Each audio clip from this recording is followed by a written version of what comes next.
So I'm laying in bed, and the slap heard around the world. I did not realize he actually connected with his face. Because we were debating whether or not he smacked the card out of his hand or if he smacked his face. He smacked him in the face. I think he did, but if you look, Chris Rock kind of like leans it. It almost does look staged because it's just so bizarre. It becomes a big conspiracy that people say, oh, it was staged, they're acting because Oscars ratings are going down, they need some drama. But I don't think that's the case. Maybe not, but I think Will Smith needs, I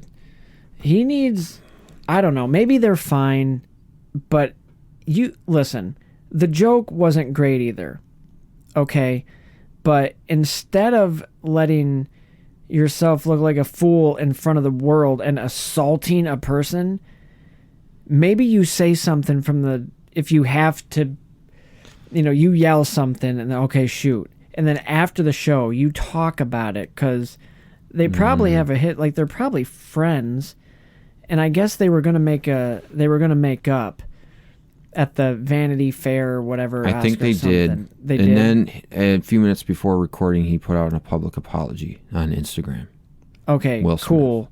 But still, I'm not sure if his marriage is healthy. Because, listen, they're open to everything except jokes. I'm not laughing at their misfortune or the bad marriage there. It's bizarre. It was I don't bizarre know is what it was. I don't know I know the context of her illness with her head, her baldness, right? And why she cut her hair. No, but she posted she said on Instagram like, "Oh, I guess there's nothing to do but laugh about it or whatever." So I cut my hair, and she talked about it a little bit and was kind of making what seems to be light of it. But I don't even know if Chris Rock even knew about why she had shaved her head. Or about her condition. I know they worked together on Madagascar. I don't know if they recorded together. Who knows? But I don't know if he just thought they were well enough friends that he could make a joke like that and not think too much of it, like think it was being really hurtful. Yeah. Because she looked just annoyed to me. Like she rolled her eyes and went and like Will that. Smith was and laughing. Will Smith was laughing. But I understand, like, you don't make fun of somebody who's bald who has cancer. You just don't do that. Well, it's not. It's alopecia. And I know it's alopecia, but I just don't know if she thought if she was that really that affected by it. I don't know, and I'm not saying that it's okay. I guess I'm just it was an overreaction. This was an Andy. That was an overreaction moment. Like, that's literally, if it really was a and it kind of makes slap, me assault. It makes me think down on Will Smith a little bit. Like, I lost a little bit of respect for him. And I was super confused because then during his speech he starts apologizing. I'm like, did I miss something? And turns out I did, because I didn't realize what had happened because the audio cut, so I had no idea what was going on. I was only seeing it, and I was confused. I know kind of what he feels, too. Because I haven't slapped a guy on live television at the Oscars. But you haven't lived when you have a moment like that, like a milestone moment, you don't want it to be ruined by anything. You don't want it to be spoiled. Like, I could win my first... I know, but at that... There's a strong chance he was the front runner, basically, to win this award. And what a twist for him to win after that. For him to win it, and now it's kind of tainted by this controversy. That's something that's going to be on the brain. Yeah. And in the mainstream for many, many years, if not forever. But it's one of those things you might look back on. There's moments, I think we've all had it, where, oh man, this would have been such a great moment, but then this happened that kind of brought it down. Gotta get those ratings up. It makes you feel bad about, why did I do that? Yeah. Well, hopefully they're good. It was all bizarre. And speaking of bizarre, you recording? All right. We got love, betrayal, human beings. A dozen red roses. All of this and more on this edition of Sequel Men, the podcast. Coming at you, not live from the room. Two men talk about the films you care about. Or don't.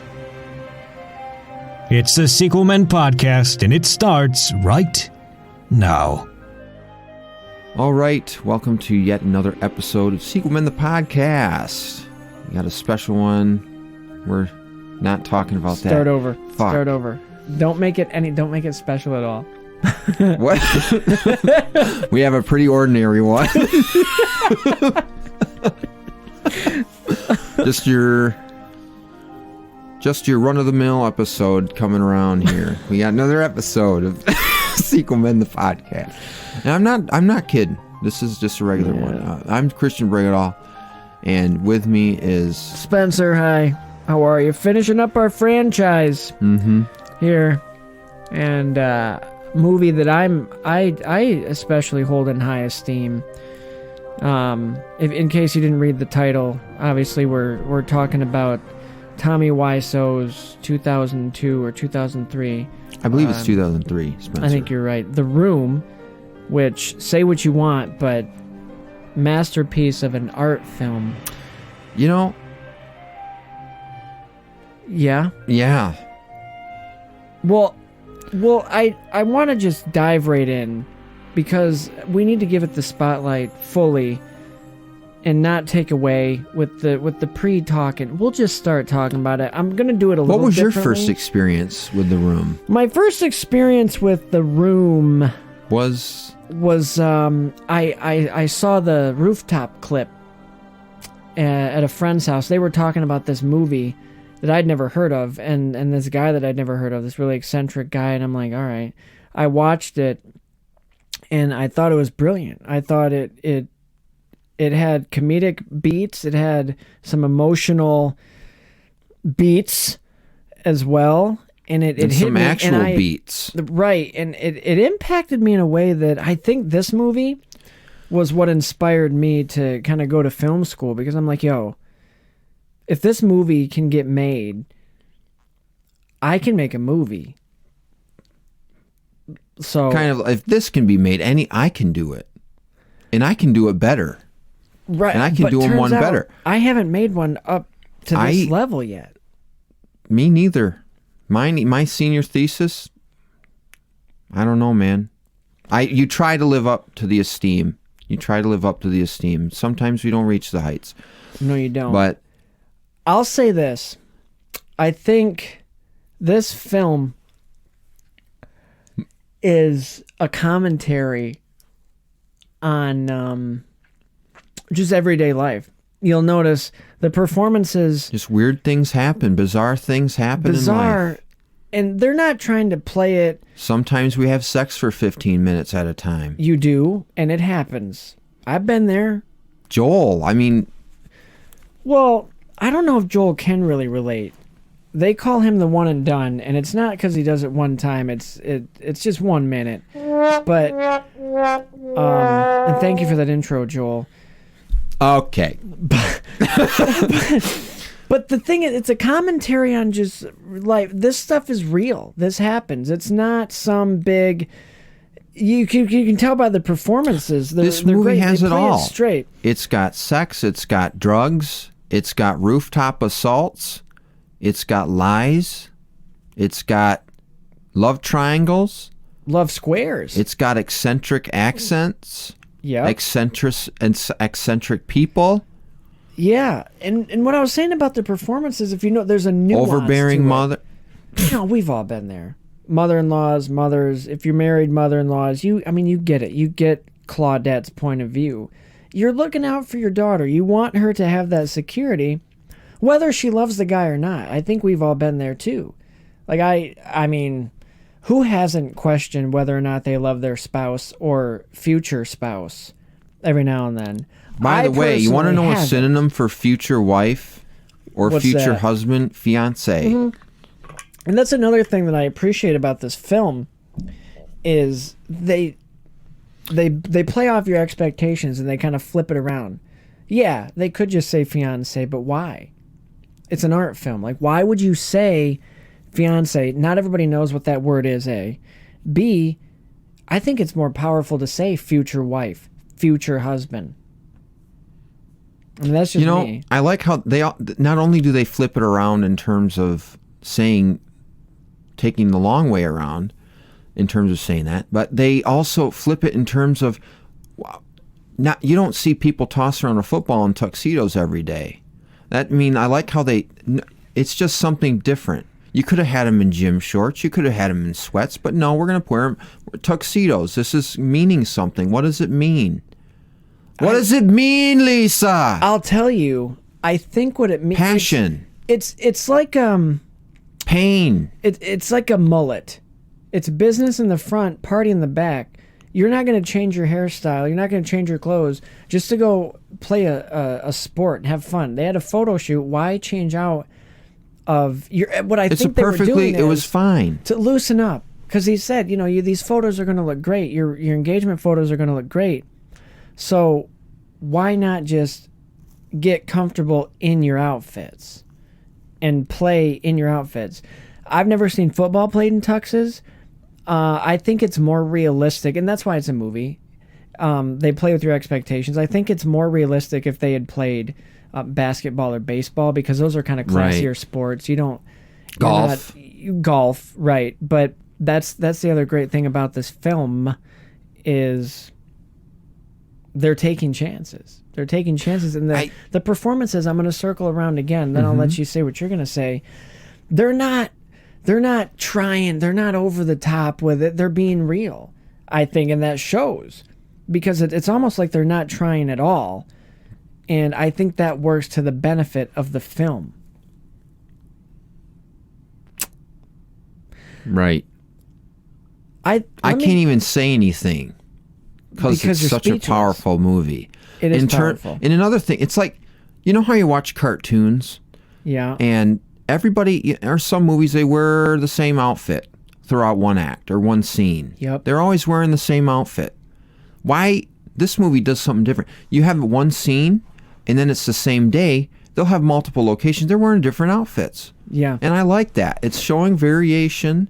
And sometimes maybe we have a little ring theory here and there, and we come around and they're back in their other outfits, or they wear there's a couple sex scenes in the movie that are on completely different days, yes. But yet I think you can see that they filmed it on the same day, because she's wearing the same earrings in the shot for two different sex scenes. It's, not every movie does that. They're always, continuity, but this one, they don't care. No, they don't, and that goes. It's back all to about chances. the story.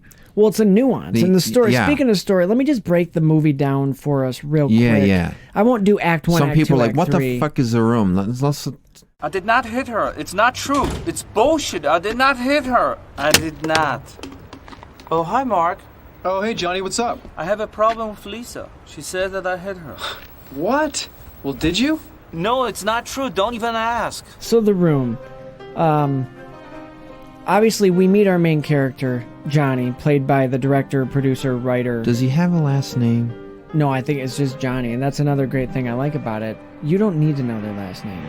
When do you call somebody first name, last name? You just call them by their first name. We don't care about their last name.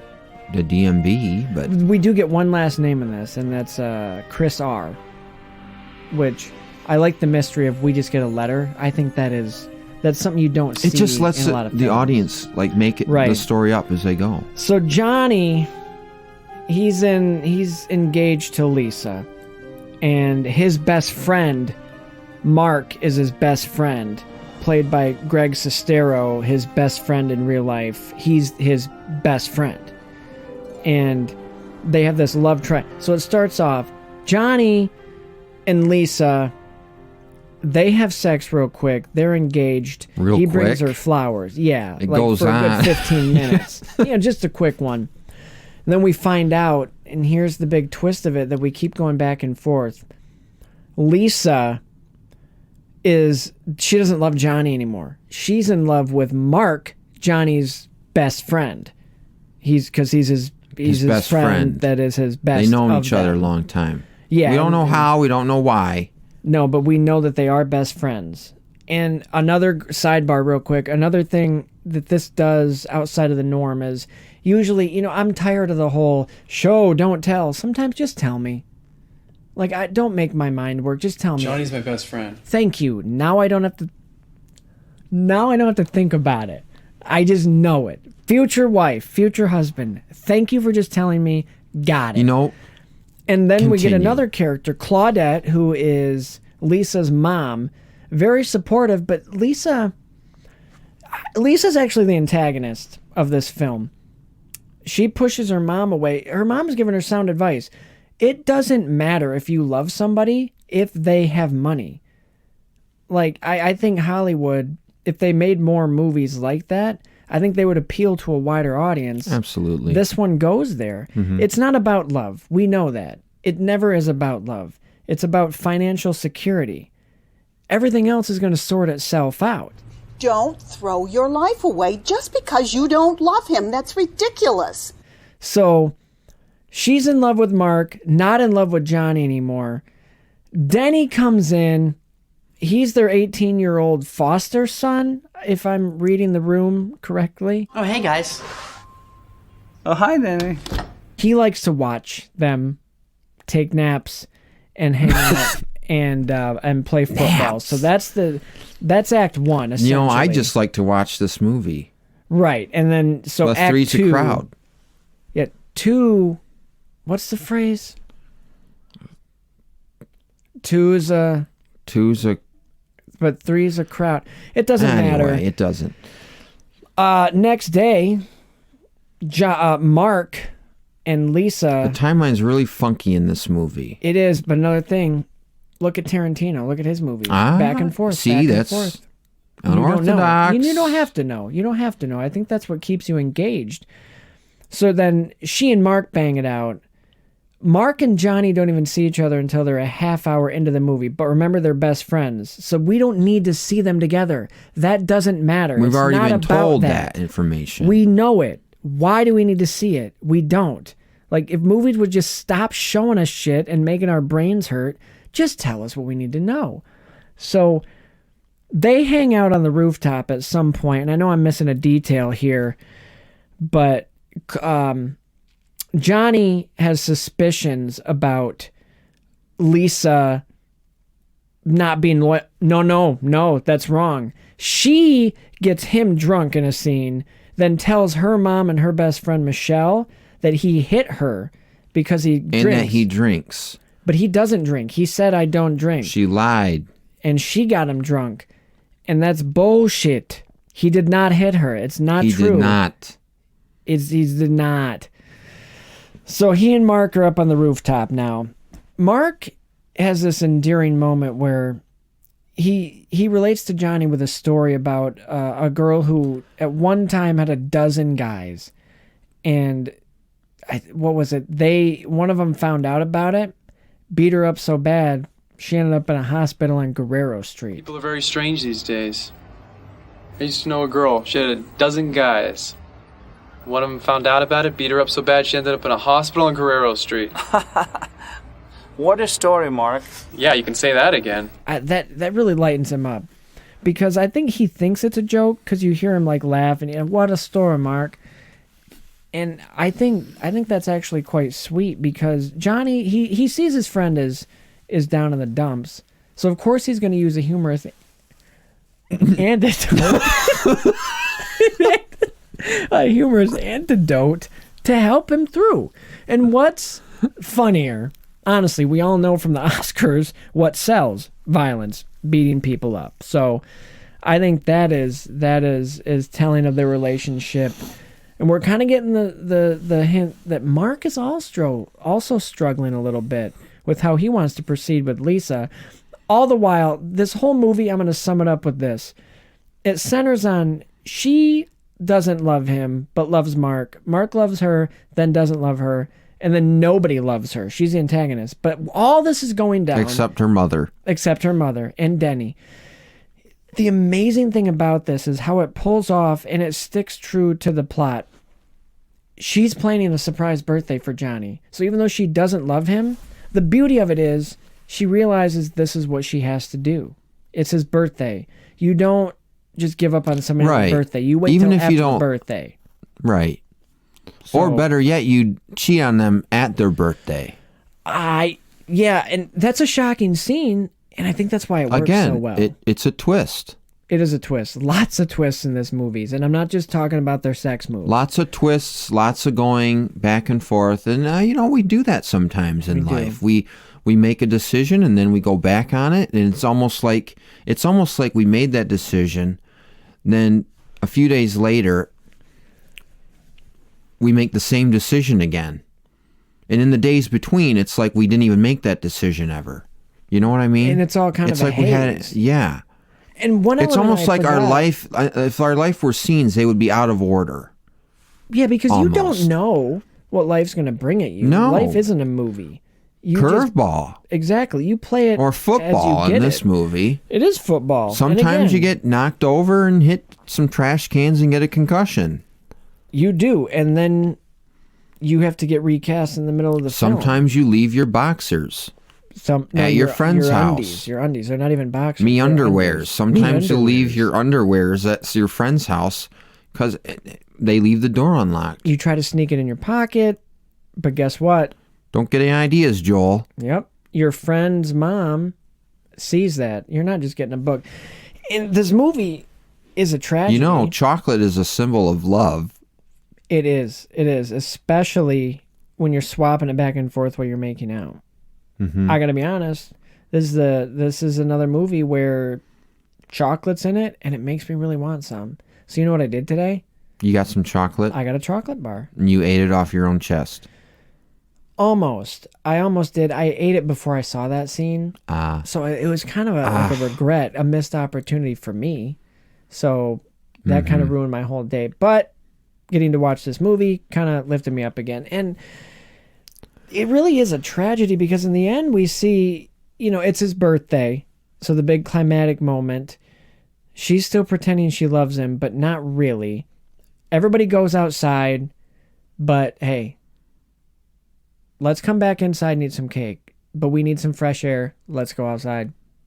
Mm-hmm. Everybody go outside except for the birthday boy's Best friend. future wife. And best friend. Yes, and best friend. Exactly. Who doesn't even Exactly. want to do what he's doing. Where's my wife? Where's my future wife? Oh, she inside still. Yeah.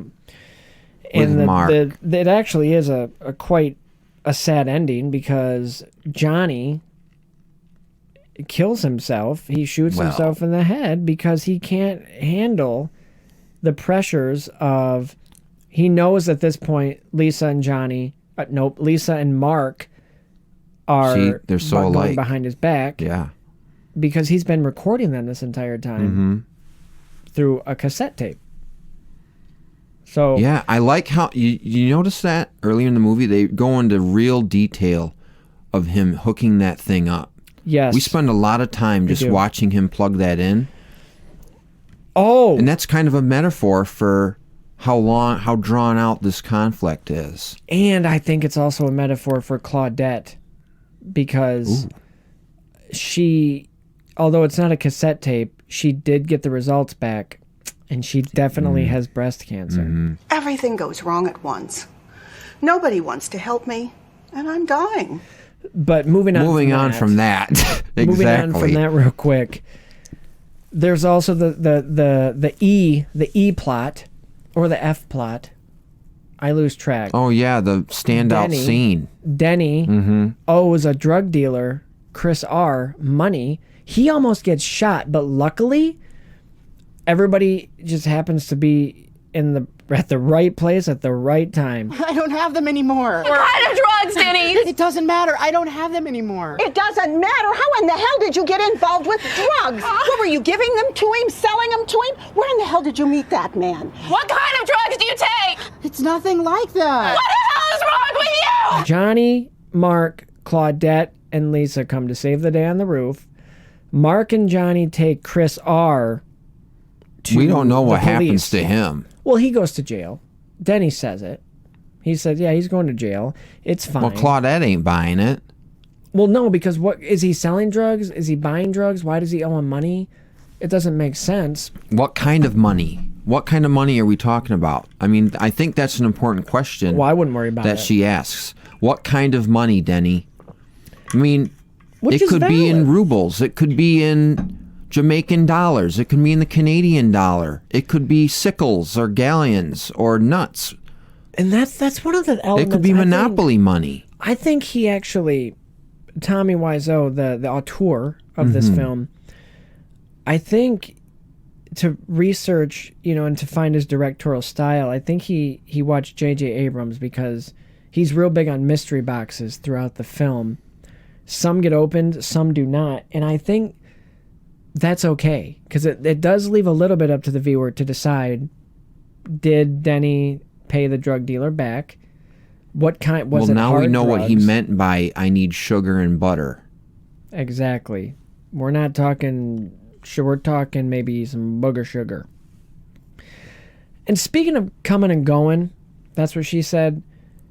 We haven't even touched on who I think is the main character of the film.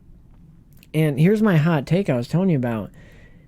Yeah, the movie centers on Lisa. Yeah, the movie centers on Johnny and Mark. But I think we miss the big picture when we focus too much on them because how do they all get to each other? They walk through that doorway. That door, I think, is the main character. I think Tommy Wiseau wanted us to see that door and use it as a metaphor. People are coming and going from your life all the time.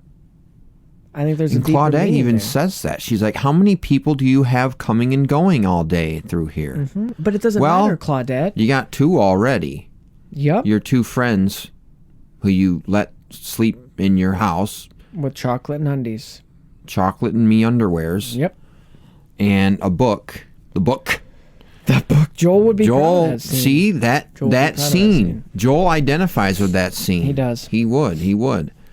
But the door, though, because it's not restricting anybody. There's You no come in lock. and you It's an come and open go. house. Anyone can come in and be a part of this And- movie. And I viewed it as a character. It had a voice. Yeah. It Yeah. was the center of most scenes. It started scenes. It ended them. It did end them with an exclamation If it point. weren't for the door, we wouldn't have a way for characters to be introduced. No, like exactly. Denny the door wouldn't is be the able. matchmaker. Exactly. And I How did think the people get door- into the party? How did people get into your How life? did they go outside The to get some doorway. fresh air? Mm-hmm. If they weren't if they weren't able to use the door, they wouldn't have had that private moment with the cake, and then Johnny wouldn't have walked in. What's going on here? Mm-hmm. Just shut up. What are you doing? What's going on here? You really don't know, do you? Maybe I know more than you think I do, Mark. Shit, all right? What do you want from me, huh? Hey! Stop it! All right. Okay, folks, everything is fine. Fight is over, folks. I'm sorry, Mark. Don't touch me, motherfucker. Yeah, which It's okay. It's okay, Mark. another beautiful moment. They made up right there. Right then and there. But it doesn't nothing matter. happened. Because Mark's going to turn right back around and betray him again. Yeah. And then blame him killing And himself then in the on next Lisa. scene, how many times do people flip flop in life? In one scene, 1 second they're saying Lisa's a manipulative bitch. The next second you're snogging her on your best friends, not just any friend. This No, is your your best best friend. This Johnny is his best friend. They're fucking on his bed. Yeah, and on his couch and during his party. And during his party. It doesn't matter. Well, almost during the party. Very close. Mark tries to stop it, but hey, And we know you how know, manipulative Lisa can apparently Lisa doesn't have very good friends because her friend walks in on her cheating on Johnny and just it's funny now. It's a funny thing that And you're where does she committing go? that you're cheating on your future husband. be. Where does she go? Where does she go? The door. The door. She That's walks right. out of the room through the and door. hence out of that when she walked out of that door, the trust just Well, I think when the door closes, there's a barrier there now. there's a barrier, but it almost locks in the trust. Door closes, trust can't get out, trust can't get in. That's true. And, she wanted her to get out. What was her name? Melissa? Michelle. Michelle. Are you trying to ruin my birthday party, she says, as they proceed to hit each other with pillows. Oh, yeah. Another, is that her best friend? I think don't she know. has a best friend Is too. Michelle going to cheat on Lisa? With, what's the guy's name? The undies guy. Michael. That's right. That's another thing. What a perfect pair. It's not every day you have a Michelle and a Michael get together. Their names are so similar. It's almost like it was written that way on purpose. I think the other great thing about this is, if you know anything about Tommy Wiseau's life, everybody pretty much knows nothing about his life. Except this movie, I think, is a commentary on his life. All he's ever wanted was people to like him and to be his friend. And what better way to do that? Write a movie with your best friend, cast other people that have to be there because you're paying them. This is a metaphor for college, for fraternities. You're paying for friends. Wow. The Room is a fraternity. Alpha, Room, Sigma, Chi.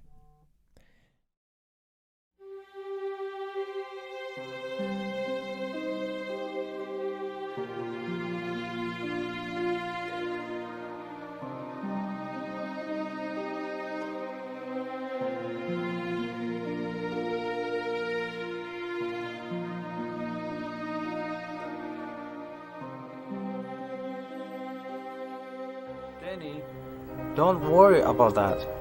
Lisa loves you too, as a person, as a human being, as a friend. People don't have to say it. They can feel it. What do you mean?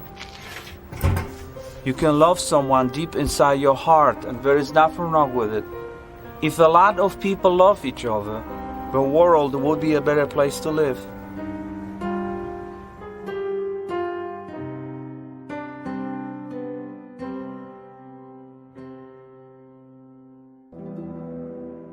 This movie is a masterpiece. They even have a Citizen Kane reference. Did I miss when he's that? knocking all the shit down in his apartment, in his house.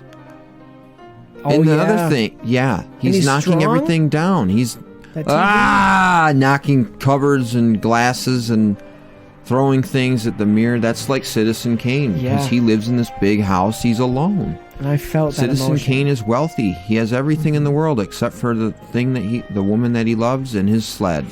Mm-hmm. And this is what Johnny finds himself in. He doesn't have Lisa anymore. She betrayed him. She betrayed him. His job betrayed him. He didn't get the promotion. No. His best friend, Spencer, betrayed him.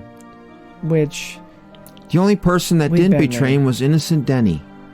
Denny he was there, and I so wish... And all he did was like to Denny watch. had been there 5 minutes earlier. Right. Before he found that gun. I don't think he even knew he had that gun. No, He's he throwing saw a stuff little around. treasure chest there, and he's Honestly, Lisa, I think the end... your gun. I'm truly not trying to make light of suicide. That it truly is. We joke on the show. No. It's terrible, and this could actually, this happens to people. But I think the writer Tommy, I have a conspiracy theory that there was nothing in the gun. Because if you notice, the blood doesn't even look real. There's no whole, there's the way that it's laying there. There's no way the trajectory. I think he staged it because just to scare them into it. I mean, not cool. That's not okay. But I think he was trying to see. He was going through extreme measures to see who his true friends were. It cuts to black. We don't know what happened after that. We hear cops, but we don't know. I think he's alive. You think he's alive? I do. And that's an interesting take. I just want to say to anybody listening, if you're super confused about anything we're saying, I encourage you to look at the date of the release of this episode, and that'll kind of explain everything. But The Room, just a masterpiece of cinema. Any other final thoughts on that? Not really. I Well, mean, don't think too hard. It might not turn out it right. might not turn out right. Which we can all live by. It's an enigma of a movie. Yeah. It's an anomaly. It's such a bizarre film, yet there's It hits on most angles. it does. I don't know. It's so All right. bizarre, yet you can't stop watching. You can't. It's a testament to how relatable it is. I think so. And on that note, we will let you get back to your day. Thank you for tuning into another episode. We'll be back to finish the franchise in our next episode. So thank you. You can find us on the Facebook, Instagram. I don't think Twitter we're super active on right now, but I have been posting on Instagram.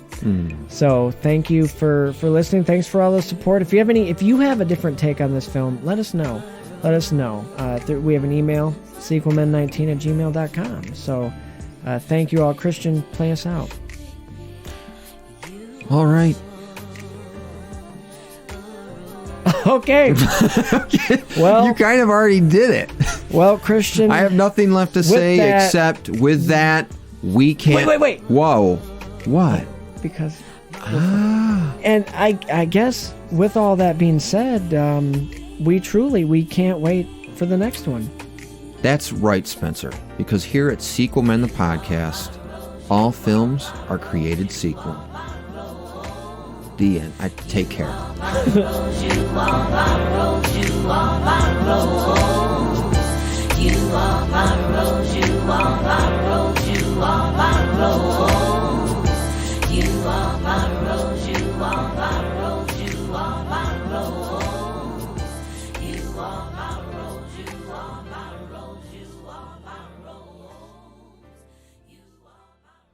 No, I think this is really going to resonate with a lot of people. The Room, Safe Space. First time watching it all the way through. That's going to be the sequel. And holy balls, it was real hard to keep it together through this episode. Yes. All right.